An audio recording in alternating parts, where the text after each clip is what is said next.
नमस्कार स्वागतम सकलोके আজি আপোনালোকক কম পুখুৰী নোহোৱাকৈ কেনেকৈ হাঁহ পুহিব পাৰি মই কেনেকৈ পুহিছো মই যেহেতু প্ৰতিবাৰে আপোনাৰ হাঁহ আনো আৰু হাঁহৰ বিশেষকৈ মই মাংসৰ কাৰণে হেতক যোগাৰ কৰো মাংসৰ কাৰণে কৰো যেহেতু হেতক এটা বেছ আনি হেতক বেছি ক্লিয়াৰ কৰি দুদিনমান ৰেষ্ট জেগাটো অলপ চাফ চিকুণ কৰাৰ পিছত আকৌ এটা বেছ পোৱালি লৈ আহোঁ तो আজি দেখাম আপোনালোকক পুখুৰী নোহোৱাকৈ কেনেকৈ হাঁহ পুহিব পাৰি আপোনালোকে দেখিছে কিন্তু সৰুকে ইটাৰে গাঁঠি মাজত পানী দি হাঁহতে গা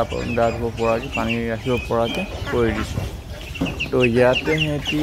যেতিয়া পানীৰ প্ৰয়োজন হয় যেতিয়া সিহঁতৰ গা চা ধুবলৈ মন যায় তো ইয়াতে পানীখিনি তেহেঁতি গা চা ধুৱে আৰু পানীখিনি মাজে সময়ে সলনি কৰি থাকিব লাগে যিহেতু পুখুৰী নাই তো এনেকৈ সিহঁতি গা চা ধুই থাকে এতিয়া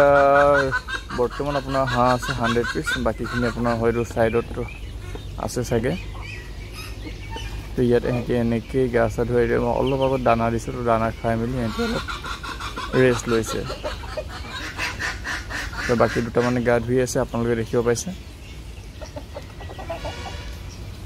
আজি যেহেতু ইয়াকে দেখাম বুলি ভাবিলোঁ এনেকৈ আপোনালোকেও যদি ইচ্ছা কৰে হাঁহ পুখুৰী নোহোৱাকৈ পুহিম বুলি তো এনেকৈ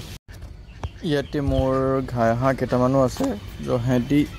পোৱালি প্ৰডাকশ্যন কৰে পোৱালি প্ৰডাকশ্যনৰ কাৰণে ৰাখি থৈছোঁ উমনি দিওঁ যিহেতু মোৰ ইনকিউবেটৰ নাই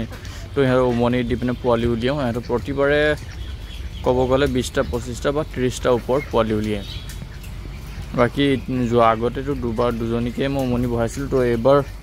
কণী পাৰিবলগীয়া আৰু কেইজনী 5জনীমান আছে তো সিহঁতৰ গোটেইখিনি উমনি বহালে হয়তো পোৱালি প্ৰডাকশ্যনটো অলপ বেছি হ'ব